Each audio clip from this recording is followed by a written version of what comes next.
5 to the third is 125, b to the third is b cubed. Okay? So all we did there, guys, was we just went through, we did the multiplication. None of it was too tedious, right? Okay. We're going to finish it off. We're just going to consolidate all those factors and simplify. So this is what I get. Okay, we'll check this in a second. 8a cubed plus 3 times 5 is going to be 15, and 15 times 4 is 60a squared b. And then 2 times 25 is 50, 50 times 3 is 150, so 150a b squared. And then finally the last one should be 125b cubed. Okay. While you guys are copying that down, let me use Wolfram Alpha to show you that that is indeed the correct value or the correct expansion for that. Okay, so I'm just going to go in here. I'm going to expand. What do we say? 2a 5b to the third. So 2a 5b to the third. Let's hope this is right. Otherwise, I have to go back and do the problem again. We don't want that. So we get 8a cubed, 60a squared b, 50ab squared, 125b cubed. So one of two things happened. Either A, I convinced you that this works every single time and we got lucky, or B, it actually works in the case. Okay? And in fact, it does work for every case. Can you use Wolfram Alpha in the exam? You can, and in fact, what I'll do is I'll make the exam so difficult that you wouldn't be able to use Wolfram Alpha for anything good. So I can do that, or we can just stick with this stuff. So I'll let you choose. Take the exam by himself. I can let him take the exam by himself. I think that's an excellent response, Mr. Weber. So, all right. So other questions, guys, I can answer about this. Okay, and you guys can clearly see the power of the binomial theorem. Okay, now. This probably would be like one of those problems, like I said, you could just probably cube it out in less time than it would take, okay? But if you start having 4th, 5th, 6th powers, then it might just be more reasonable for you to use the binomial theorem. So for the next example, let's just go ahead and expand out 3x minus 4y to the 4th power. And we'll see that it might be quicker than doing it, multiplying it out by hand.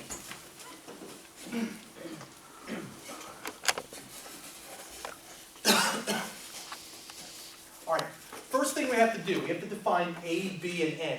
So we have 3x minus 4y to the 4th, and we want to expand that. Okay? So, what are a, b, and n for this example, guys? A, B is 3x, Good. 4y. Negative 4y, good. Nice, okay? We can't forget about the sign, right, guys? If we forget about the sign, we're not going to get that alternating pattern that exists when we expand the binomial. Okay? So if I was to set up a series for this, now that I have a, b, and n, okay, here's our series. K equals 0. What's the upper bound of our series, guys? 4, right? That's the n. Okay? So we're going to have 5 terms, because 0, 1, 2, 3, 4. We would have 4 combination k, because it's n combination k. Okay, so again, all I'm doing is I'm just plugging into the binomial theorem. Okay, we're going to have 3x to the n minus k, or the 4 minus k, and then minus 4y to the kth power. Okay, so does that make sense, guys, as to how we substitute back in? All I'm doing is I'm just taking the series from the binomial theorem, I'm substituting a, b, and n back into it. Okay, so it's not really as ugly as it looks. I know it looks horrific, but really, once you have this set up, all you do is you make k 0, 1, 2, 3, and 4, and you're done with it. Okay, so let's go ahead and expand this out. Okay, so by expansion, 4, 0, 3x to the 4 minus 0, negative 4y to the 0. So all I did there, guys, was I just made k equal to 0. I'm going to make k equal to 1. So we have 4, 1. 3x to the 4 minus 1. Negative 4y to the first. We have 4, 2. 3x to the 4 minus 2. negative 4 to the, or negative 4y to the second power. 4, 3. 3x to the 4 minus 3. Negative 4y to the third. And then finally, 4, 4. 3x to the 4 minus 4. And then negative 4y to the, okay, so let me get out of your guys' way, let you copy that down. Okay? But basically, all we're changing from term to term to term is we're just changing the bottom number. That's it, okay? Nothing else is changing. While you guys are doing that, I'll write up Pascal's triangle for the first 5 rows, so that way we can just use Pascal's triangle to evaluate the combinations. 1, 1, 1. 1, 2, 1, 1, 3, 3, 1, 1, 4, 6, 4, 1. Okay. By the way, this is independent of what we're doing, so I'll just put that off to the side. When you guys are doing your homework or taking an examination, might as well just do that. I mean, that took me, what, like 3 seconds to write up, rather than sitting there and punching it in the calculator each time. Okay, that gets very, very old very, very quickly, right, guys? This is much more convenient to evaluate small combinations. Okay, let's go ahead and do it. Okay, everybody good, guys? Any questions before we go on? Okay, good. 4, 0 is 1. Okay, that's just the first entry in the 5th row. Okay, or the 4th row if you count the first row as 0. 3x to the 4th, that's going to be 81x to the 4th. Negative 4y to the 0 is 1. So it looks like our first term is just going to be 81x to the 4th. Okay. Second term, 4, 1. We could fumble and stick around with our calculator and eventually get 4, or we can just look at Pascal's triangle. It tells me 4. 3 to the third is 27. And then we have an x cubed. And then we're going to have times a negative 4y. I want you to notice that I put it in parentheses for the negative 4y, just because I know at the end we're going to get a negative coefficient out of that. Okay, and I don't want you guys losing that negative value. Okay, for the next term, 4, 2 we know is 6. 3 squared is 9. X squared is square. Negative 4 squared is 16. And then y squared.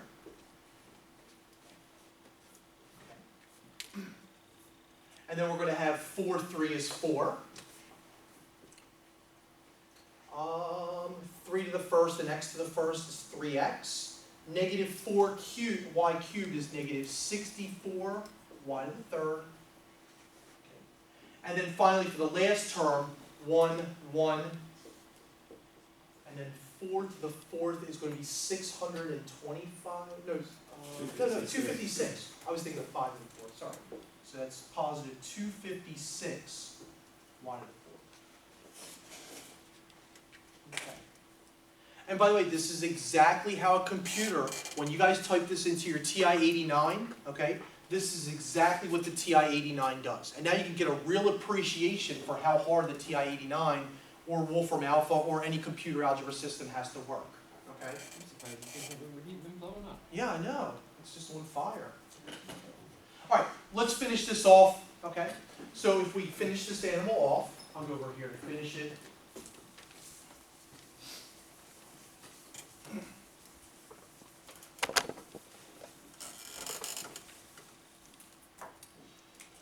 So we have 81x to the fourth, that's easy. And then we have 4 times 27 is 108. 108 times 4 is going to be 432 negative. Maybe. Yes. And that's going to be x cubed y. Okay. And then over here, 64. 864. I was getting there. Let me try it. Well, now I don't even want We ruined it for you. It's okay. I actually wanted to see if we could get it without using any calculator whatsoever, or anything like that. Well, we paid for the calculator, so What's if that? we paid money for the calculator. Yeah, so but I wanted just to show you guys like the appreciation for like how hard it has to work to do that stuff. We don't appreciate it. Obviously not. Okay. You want us And to then, let you do the next one? what's that? You want us to let you do the next one? I'd like to, but okay, so 4 times 64, that's gonna be 256. 256, that's gonna be 764? 8. 8, okay, sorry.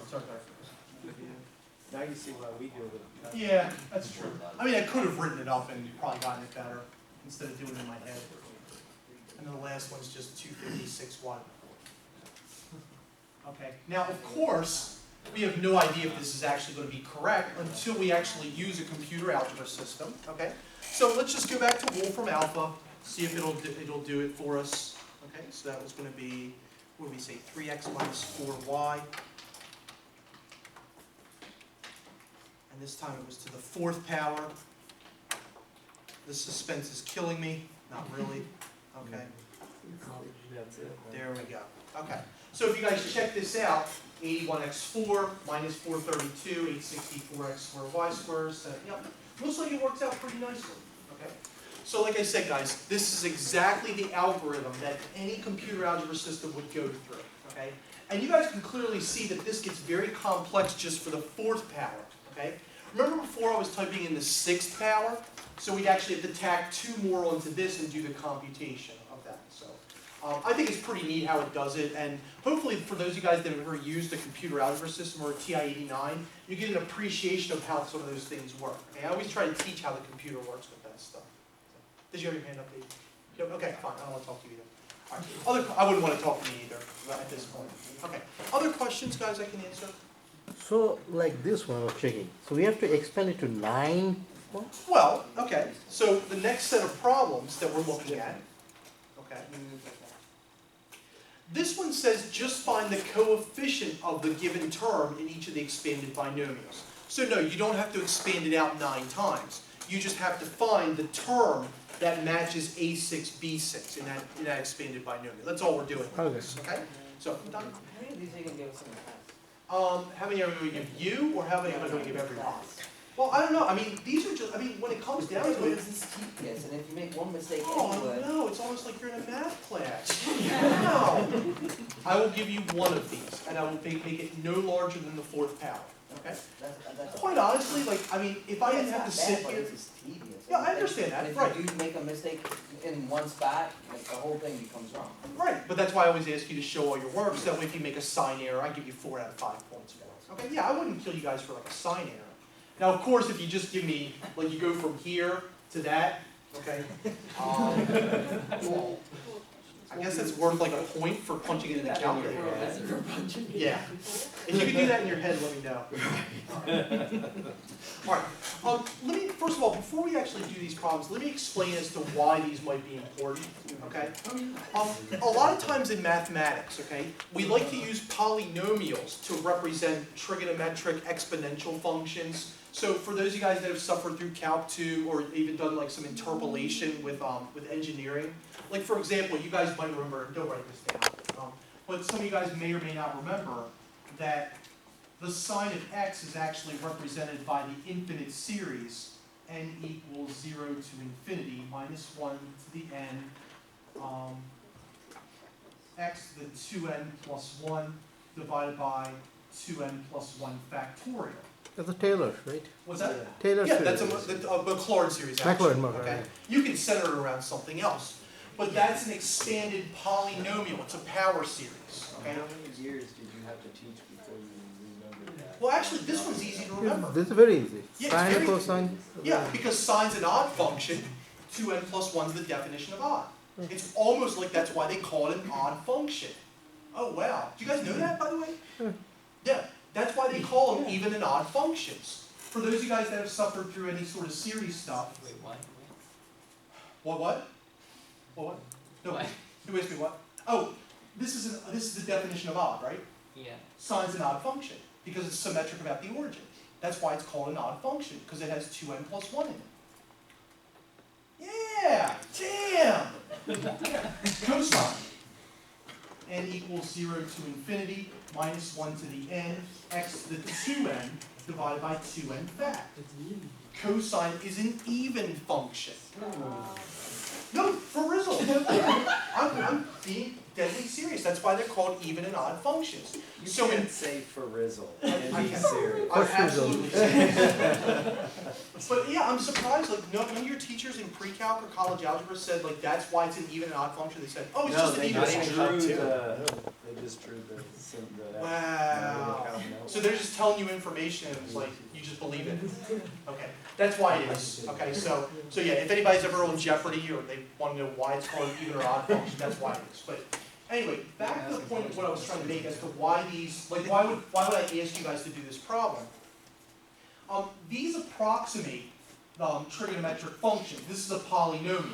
Like, for example, this would be equal to x plus x cubed over 6 plus x to the 5th over 120 forever, okay? That's a polynomial, right, guys? Polynomials are much, much easier to work with. In fact, in your calculator defines sine of x by this function. Calculator doesn't know sine x. Mathematica doesn't know sine x. Wolfram Alpha doesn't know sine x. It knows this series, okay? So when you guys are doing that in your calculator, you're really just using that series. Now, your calculator does is it goes out to maybe like 40 places. In other words, 40 terms in the polynomial, okay? So what you're really getting is you're getting an approximation in your calculator. A really, really, really good approximation, okay? But it's still an approximation. But sometimes in mathematics, we like to use approximations, and one of the coefficients has a large residual, okay? Does anybody know what a residual is, by the way? I threw that term out there just Leftover. well, like more than leftover. I mean, like the error, like original number minus the whatever the thing is. Estimated, right. Yeah, The so estimated versus the actual. Like, for example, you guys have all seen like a line of best fit, right, guys? Like where you have like some points and you draw the line through it. So like this would be the line of best fit. This is a residual, okay, the distance between the line and the point, okay? So sometimes what happens in mathematics is we like to find the coefficient that has the largest residual because then we can figure out where the function actually has meaning